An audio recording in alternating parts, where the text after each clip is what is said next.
Thank you, Madam Speaker. The SkillsFuture Singapore Agency Bill aims to bring about a far-reaching change in our adult education and training landscape by establishing an agency that is solely focused on adult education in ways that are intimately linked to economic goals such as employability, productivity and innovation. And clearly in the 21st century, these are all critical arenas for us to succeed in as a people and as an economy. We do need to take adult education and training far more seriously to enhance economic goals and also individual career progression. It makes sense from the standpoint of our economy as well as from the standpoint of individual self-actualization.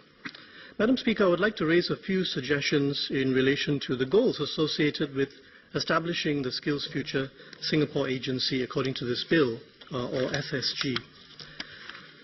Firstly, the quantum of SkillsFuture funding that individuals can now draw down in the form of the SkillsFuture credit is too limited to effectively nudge individuals to take up more extended and expensive training courses that would cultivate deep, hard skills, in particular future-ready industries. And I believe others have commented on this point frequently.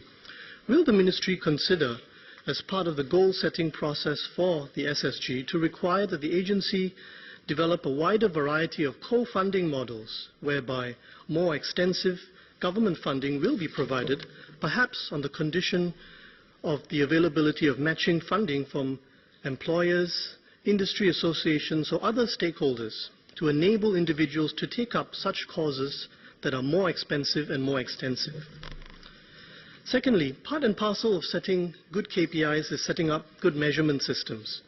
In relation to the new agency, the SSG, will the Ministry implement some process to measure the impact of SkillsFuture initiatives on the actual employment outcomes of individuals who benefit from SkillsFuture programs?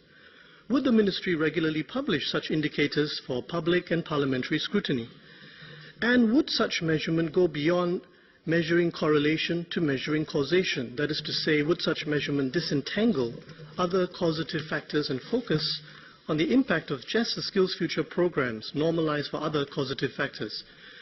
In this way, Madam Speaker, we can really enhance the effectiveness and national return on investment of SkillsFuture year by year, as opposed to merely highlighting good outcomes that may or may not be directly tied to the actual programs.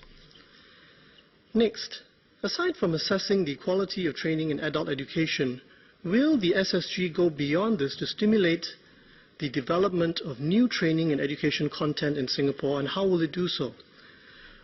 I do have a suggestion in this regard. There is a golden opportunity here. There is a large base of local education and training providers, and this represents an economic opportunity as well.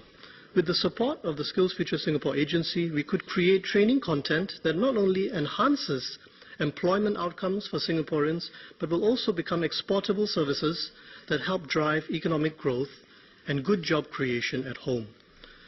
There is also an industry that undertakes high-quality translation of such content into Asian languages like Chinese and Malay.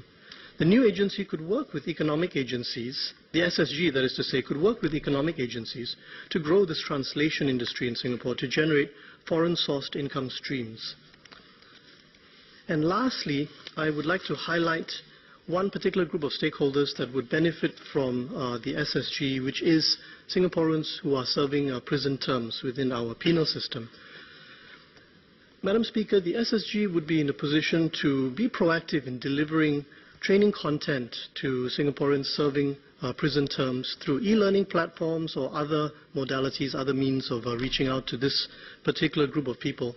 And if such Singaporeans could benefit from such training while they are serving their terms, that would make it, I think, better for the prospects for their rehabilitation, and that will help them to integrate better into the economy as productive contributors to the economy, perhaps even entrepreneurs upon their release. So I would urge the SSG to consider this particular group and to take that on as one particular goal that it addresses.